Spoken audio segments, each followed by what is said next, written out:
पूर्व सांसद ने की प्रेस वार्ता, जनता वोटरों को दी बधाई, अपने हार का कारण बताया यूपी का ट्रेंड। मैं मानता हूं कि इटावा से एक प्रोफेसर हार गया और एक ठेकेदार जीत गया है। ऐसे समाजवादी पार्टी के प्रत्याशी को मैं दिल से बधाई देता हूं। मैं आशा करता हूं इटावा की जनता की सेवा करेंगे। इटावा में बोले डॉक्टर रामशंकर कठेरिया।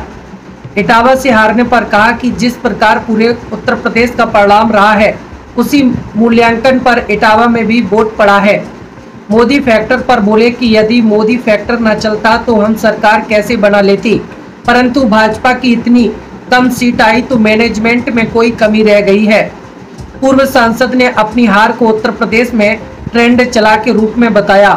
हम 58,000 से हारे तो उत्तर प्रदेश में भी कई लोग ज्यादा वोटों से हारे हैं।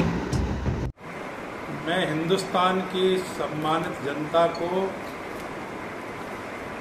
के प्रति आभार व्यक्त करता हूं कि तीसरी बार फिर से देश के प्रधानमंत्री आदरणीय मोदी जी सरकार बना रहे हैं। भारतीय जनता पार्टी को जनता का जो आशीर्वाद मिला है, इसके लिए मैं आभार व्यक्त कर रहा हूं। और इटावा लोकसभा के सभी सम्मानित जनता को, हमारे जो भी मतदाता हैं उनको, हमारे सभी सम्मानित कार्यकर्ताओं को मैं हृदय से आभार व्यक्त करता हूं, धन्यवाद देता हूं कि मुझे 4,31,000 वोट जो प्राप्त हुआ है, उनके आशीर्वाद से प्राप्त हुआ है। उनके प्रति आभार व्यक्त करता हूं। आखिर ऐसी कौन सी वजह पड़ी? मैं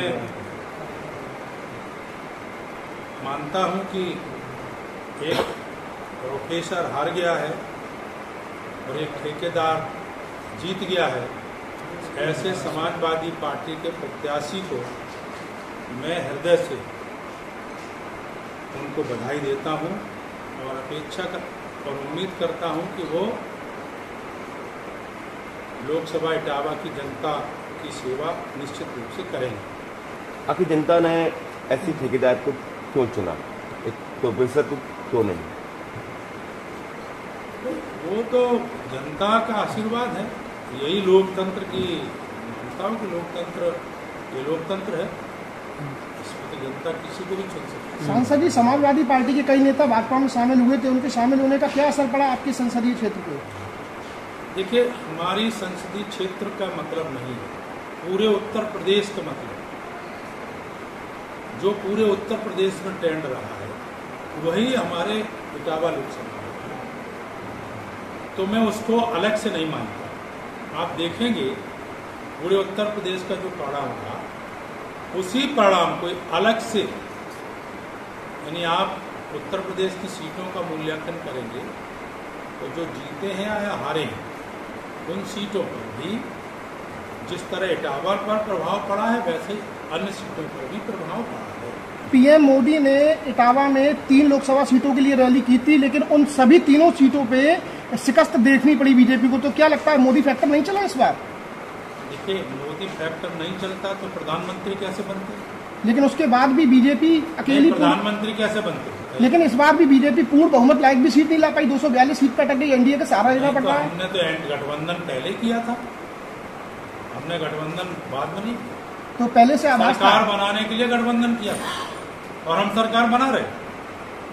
भाजपा कहती थी कि हम राम को अयोध्या में लेके आए हैं, लेकिन अयोध्या से ही राम ने बाहर बीजेपी को कर दिया। तो क्या लगता है, राम खुश नहीं है भाजपा से? नहीं, ये मैं नहीं मानता हूं कि राम खुश नहीं है, लेकिन कहीं ना कहीं कोई ना कोई मैनेजमेंट के पार्ट पर कमी रही है, जिसकी हम लोग बैठ के समीक्षा करेंगे।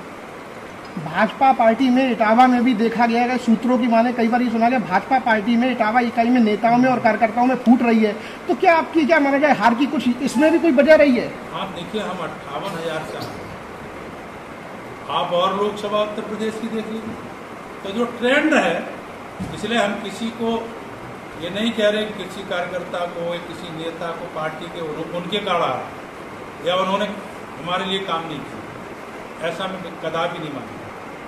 तो अपने हार की वजह कैसे, क्या समीक्षा अभी तक आप कुछ कर पाए? हार की तो जनता का आशीर्वाद है। तो कहाँ यदि उन्हें जनता ने मुझे हराया और किसी को जिताया, आपके स्तर पर कहाँ चूक रह गई थी जिससे ये सामना देखा? मैं मानता हूँ हमारे निजी प्रबंधन में कमी कुछ रह गई, जिसके कारण में। सांसद जी, इंडिया गठबंधन ने एक पॉइंट चलाया था कि संविधान करेगा और आरक्षण भी चला जाएगा, तो कहीं ना कहीं समाज का जवाब नहीं दे पाई एनडीए। देखिए, उनका जो मिथ्या प्रचार था उसको हमें जवाब देने की जरूरत नहीं थी, तो शायद मुझे जवाब देना चाहिए था। डीएसपी का वोट तो चला गया उनके पास। नहीं, मैंने कहा ना कि हमें जवाब देना चाहिए।